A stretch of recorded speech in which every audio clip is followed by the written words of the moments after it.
Everyone, welcome to my class. तो आज हम डिस्कस करेंगे सब्जेक्ट चाइल्ड हेल्थ नर्सिंग से कुछ एमसीक्यू को। तो पहला एमसीक्यू क्या है? A child likes to look at self in a mirror at the age of month. जो चाइल्ड होता है वो किस एज में खुद को मिरर में देखना पसंद करने लगता है? तो इसका आंसर क्या होगा? 6 मंथ के। जब बच्चा 6 मंथ का होता है तो क्या करता है? खुद को मिरर में देखना पसंद करने लगता है। नेक्स्ट क्या है? In a healthy child, the chest and head circumference equal each other around the age of। तो जो हेल्दी चाइल्ड होता है उसका हेड सर्कम्फ्रेंस और चेस्ट सर्कम्फ्रेंस जो होता है इक्वल किस एज में होता है? तो इसका आंसर क्या होगा? 9 to 12 मंथ। नेक्स्ट क्वेश्चन, अब mature pincer grasp is attend by month.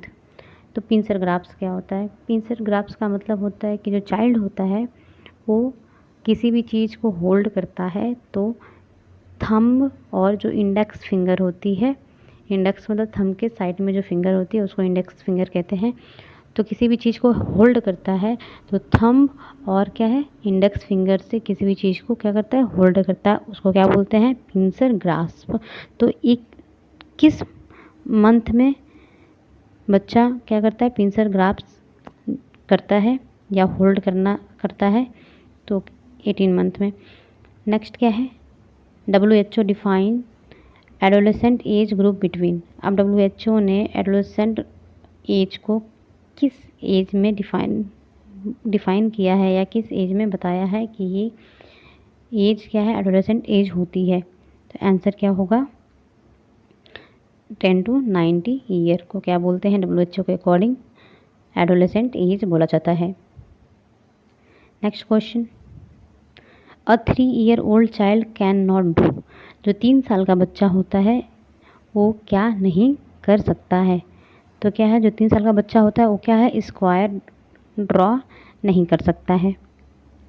Next question, edema is a sign in which of the following. Edema in a sign in which the following. इसमें से oedema की condition किस में scene होती है? क्वासिओर्कर, marasmus, underweight या ड्वार्फिज। तो oedema की कंडीशन किस में शो होती है? क्वार्सी और कॉर के अंदर क्या होता है? एडिमा की कंडीशन शो होती है। नेक्स्ट क्या है? विच ऑफ द वायरल वैक्सीन। इसमें से कौन सा वायरल वैक्सीन होता है? तो आंसर क्या होगा? OPV। OPV क्या है? वायरल वैक्सीन है। बाकी कॉलरा जो होता है वो क्या होता है? बैक्टीरियल वैक्सीन है। BCG भी क्या है? बैक्टीरियल वैक्सीन है। और टिटनस टॉक्सॉइड भी क्या होता है? बैक्टीरियल वैक्सीन होता है। नेक्स्ट क्या है? The premature closure of sagittal suture is called. जो प्री मैच्योर सूचर है, जो सेजाइटल सूचर होता है, अगर वो क्या है? पहले ही क्या हो रहा है? क्लोज हो रहा है तो उसको क्या बोलते हैं? स्कैफोसिफेली बोला जाता है। स्कैफोसिफेली बोला जाता है। नेक्स्ट क्या है? Expressed breast milk can be stored at room temperature. अगर क्या है, माँ क्या कर रही है? अब ब्रेस्ट मिल्क को क्या कर रही है? उसको बाई हैंड मिल्क को एक्सप्रेस कर रही है तो उसको रूम टेम्परेचर पर कितने आवर तक रखा जाता है? तो क्वेश्चन क्या है? 4 hour. Next, which of the following is not a component of Apgar score. इसमें से कौन सा एब्गार स्कोर का क्या है? कंपोनेंट नहीं है। तो आंसर क्या होगा? रेस्पिरेटरी रेट पर मिनट।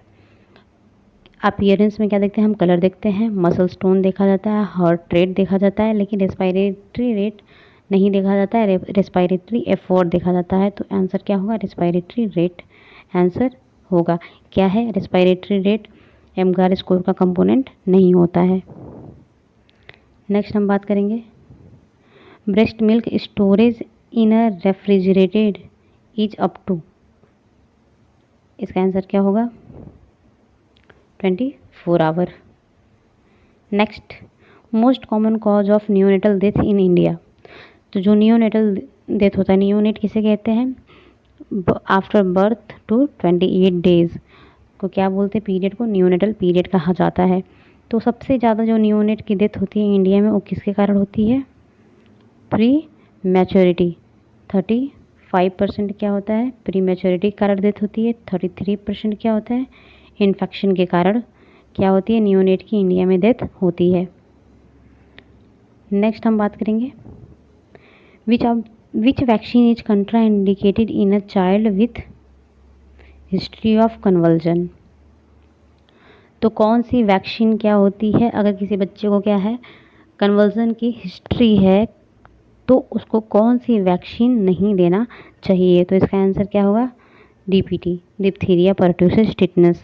डीपीटी में क्या, परट्यूसिस का जो वैक्सीन होता है वो बच्चे के लिए कंट्राइंडिकेटेड होता है अगर बच्चे को क्या है, कन्वर्जन की हिस्ट्री है तब।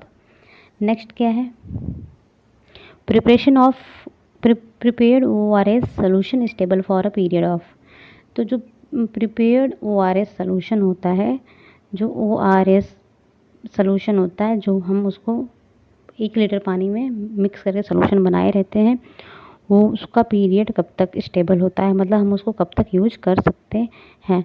तो आंसर क्या होगा इसका? 24 आवर।